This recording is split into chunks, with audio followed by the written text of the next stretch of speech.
حضرت ابراہیم علیہ نبی علیہ السلام کی سیرت ہمارے سامنے ہے کہ نمرود نے آپ علیہ السلام کو آگ میں ڈالنے کے لیے مکمل پلان بنایا، اور آپ کو جب آگ میں ڈالا جانے لگا تو اللہ کی طرف سے ایک فرشتہ آیا، وہ آ کے عرض کرنے لگا کہ اے اللہ کے خلیل، اگر آپ فرمائیں تو اس آگ کی اس آزمائش کو آپ سے دور کر دیا جائے، لیکن حضرت ابراہیم علیہ السلام نے فرمایا کہ میرا رب مجھے دیکھ رہا ہے۔ تو اس حالت میں بھی حضرت ابراہیم علیہ السلام نے اللہ کی رضا پہ راضی رہنے کو پسند کیا، اور یہی اپنی قوم کو اور آنے والی ہر انسانیت کو پیغام دیا کہ جو آزمائش آئے، جو اللہ کی طرف سے تمہیں تکلیف پہنچے، اس پہ صبر کرو گے تو اللہ تمہیں اجر عطا فرمائے گا۔ حضرت موسیٰ علیہ السلام کی سیرت ہمارے سامنے ہے۔ آپ علیہ السلام نے جب بھی موقع ملا آپ نے اللہ کی وحدانیت کو بیان کیا۔ بالآخر اللہ کا حکم ہوا کہ اے موسیٰ جاؤ فرعون کے سامنے کھڑے ہو کر کلمت اللہ بلند کرو۔ حضرت موسیٰ علیہ السلام جب گئے تو وہاں پہ کلمت اللہ کو بلند کیا، اور جو جادوگر تھے ان کے ہر کرتب کو آپ نے ناکام بنایا۔ تو کلمت اللہ کو بلند کرنے میں اس نے آپ کو نقصان پہنچانے کے لیے آپ کے پیچھے پڑا،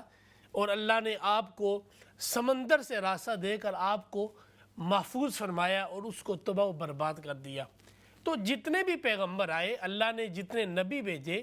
ان پہ آزمائش آئی ہیں، لیکن آزمائش پہ انہوں نے صبر و استقامت کا مظاہرہ کیا، اور جو مشن اللہ کی طرف سے ان کو دیا گیا تھا کہ دعوت حق کو لے کے چلنا ہے،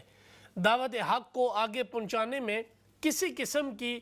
کمزوری نہیں دکھانی، وہ ہر اللہ کے نبی اور ہر رسول نے وہ ذمہ داری کو پورا کیا۔ حضرت ایوب علیہ السلام کے اوپر کتنی آزمائش آئیں، لیکن آپ نے بھی صبر و استقامت کا مظاہرہ کیا۔ حضرت یعقوب علیہ السلام، آپ کے صاحبزادے حضرت یوسف علیہ السلام کے ساتھ جو پورا واقعہ سورہ یوسف کے اندر بیان کیا گیا، وہ کتنی تفصیل کے ساتھ ہے، اور اس جدائی کے اندر حضرت یعقوب علیہ السلام کی آنکھوں کی بینائی بھی چلی گئی، لیکن بعد میں وہ قمیض لگانے سے اس کی برکت سے اللہ نے وہ بینائی کو لوٹایا۔ تو یہ آزمائش آئی ہے، لیکن جتنے اللہ کے نبی تھے، رسول تھے، جب بھی ان پہ آزمائش آئیں تو انہوں نے کبھی بھی ان آزمائش کو آڑ میں لا کر اللہ کی حدود سے بغاوت معاذ اللہ ثم معاذ اللہ نہیں کی۔ ہر نبی، ہر رسول اللہ کے کلمہ حق کے علمدار رہے، اور انہوں نے اللہ کے ان احکامات کو آگے ہر انسانیت کے گروہ تک پہنچایا، اور یہی ان کی ذمہ داری تھی۔ یہاں تک کہ آپ حضور علیہ السلام کی ذات اقدس کو لیجئے، نبی کریم صلی اللہ تعالیٰ علیہ وسلم نے جب کلمہ حق کو بلند کیا تو کیا حضور کے اوپر آزمائش نہیں آئی تھی؟ حضور علیہ السلام نے جب اہل کفار کو کہا کہ اے اہل کفار، کیا اگر میں تمہیں کہوں کہ اس پہاڑ کی دوسری جانب سے کوئی لشکر تم پہ حملہ کرنے کے لیے آ رہا ہے تو کیا میری بات پہ یقین کرو گے؟ تو سب نے کہا اگر نہ بھی ہو پھر بھی یقین کریں گے، اس لیے کہ ہم نے آپ کو صادق اور امین پایا ہے۔ تو نبی کریم صلی اللہ تعالیٰ علیہ وسلم نے فرمایا اگر تم اتنا مجھ پہ یقین کرتے ہو تو سن لو، اللہ وحدہ لا شریک ہے، اللہ ایک ہے اور میں اللہ کا برحق رسول ہوں۔ جب حضور نے یہ بات فرمائی تو وہ انکار کرنے لگے اور حضور علیہ السلام کی اس دعوت کو جھٹلانے لگے، لیکن اتنی محبت جب حضور کو انہوں نے دی کہ صادق بھی کہا، امین بھی کہا، لیکن دعوت حق کو جب وہ انکار کرنے لگے تو حضور علیہ السلام کے دل پہ کیا بیتا ہوگا، لیکن باوجود اس کے، باوجود اس آزمائش کے رسول اللہ صلی اللہ تعالیٰ علیہ وسلم نے صبر کیا اور اپنی دعوت کو کنٹینیولی حضور نے جاری رکھا۔ پھر مختلف قبائل کی طرف حضور گئے اور ان کو دعوت حق دی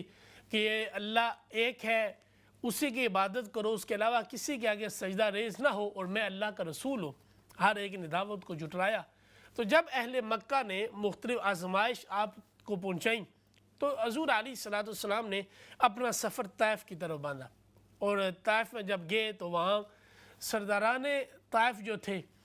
ان کو نبی کریم صلی اللہ تعالیٰ علیہ وسلم ملے، ان کو کہنے لگے کہ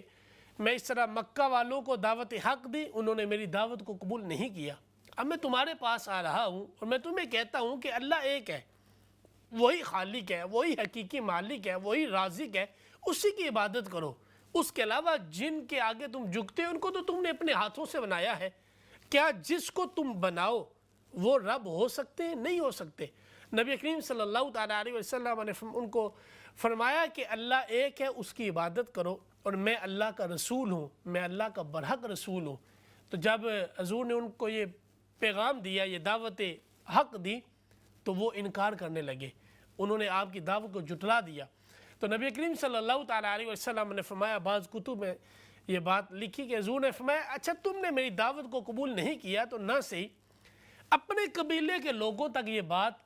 نہ پہنچانا کہ تم نے میری دعوت کو ٹھکرایا ہے۔ ہو سکتا ہے کہ میں ان کے پاس جاؤں، وہ میری دعوت کو قبول کرے، لیکن ان لوگوں کی ہٹ درمی تھی، انہوں نے سارے قبیلے کے لوگوں کو جمع کیا اور ان کو دو قطاروں میں کھڑا کر دیا، اور نبی کریم صلی اللہ تعالیٰ علیہ وسلم کو انہوں نے تکلیف پہنچانا شروع کی۔ روایات کے اندر آتا ہے، کتب سیر کے اندر بات لکھی ہے کہ انہوں نے نبی کریم صلی اللہ تعالیٰ علیہ وسلم کی طرف پتھر پھینکے، اور حضور علیہ السلام لو لہان ہوئے، یہاں تک کہ جب حضور کے پاؤں کے اوپر وہ پتھر لگے اور خون بہنے لگا تو حضور پاؤں کے بل بیٹھ گئے۔ تو دو غیر مسلم آئے، انہوں نے حضور علیہ السلام کو کندھوں سے پکڑ کے کھڑا کیا، اور پھر انہوں نے اپنے قبیلے والوں کو کہا کہ دوبارہ یہی تکلیف پہنچانا شروع کر دو۔ لیکن نبی کریم صلی اللہ تعالیٰ علیہ وسلم نے اس تکلیف کو بھی برداشت کیا، لیکن ان کے متعلق کبھی بھی حضور کی زبان پہ بد دعائیہ کلمات نہ آئے، صبر کیا، تکلیف کو برداشت کیا۔ ایک روایت کے اندر آتا ہے، حضرت عبداللہ ابن مسعود رضی اللہ تعالیٰ عنہ سے روایت ہے، وہ بیان کرتے ہیں کہ حضور علیہ السلام نے فرمایا کہ ایک اللہ کے نبی ہیں، ان کے اوپر ان کی قوم نے اتنا ظلم و ستم کیا کہ وہ لو لہان ہوئے، ان کا خون جاری ہوا، لیکن پھر بھی انہوں نے یہ کہا اے اللہ میری قوم کو ہدایت عطا فرما، یہ نہیں جانتے کہ میں تیرا رسول ہوں۔ تو اس جو حدیث مبارکہ اس کی تفسیر کے اندر لکھا کہ وہ رسول کون تھے، وہ پیغمبر کون تھے، وہ امام الانبیاء، خاتم الانبیاء و خاتم الرسل صلی اللہ تعالیٰ علیہ وآلہ وسلم کی ذات تھے۔ وہ طائف کا جو منظر تھا اس کو حضور نے بیان کیا۔ لیکن ناظرین کرام، میں آپ کے سامنے بات عرض کر رہا ہوں، اور یہ میں آپ کے سامنے بات رکھوں گا، جب ساری کائنات میں اشرف المخلوقات جو ہے وہ انسان ہے، ساری انسانیت کے اندر افضلیت جن کو دی گئی وہ اللہ کے نبی اور رسول ہیں، اور رسولوں میں بھی اولو العزم رسول ہیں، اور ان میں بھی امام الانبیاء صلی اللہ تعالیٰ علیہ وآلہ وسلم کی ذات پاک ہے۔ تو جب آپ کو یہ تکالیف پہنچائی گئیں، آپ کو یہ ظلم و ستم سہنا پڑا، آپ نے ان مصائب کے اوپر صبر و استقامت کا پہاڑ بنے، جو کہ اللہ کے حکم کو بجا لاتے ہوئے آپ نے سب چیزوں کو برداشت کیا، تو میں اور آپ ہم کس درجے کے ہیں؟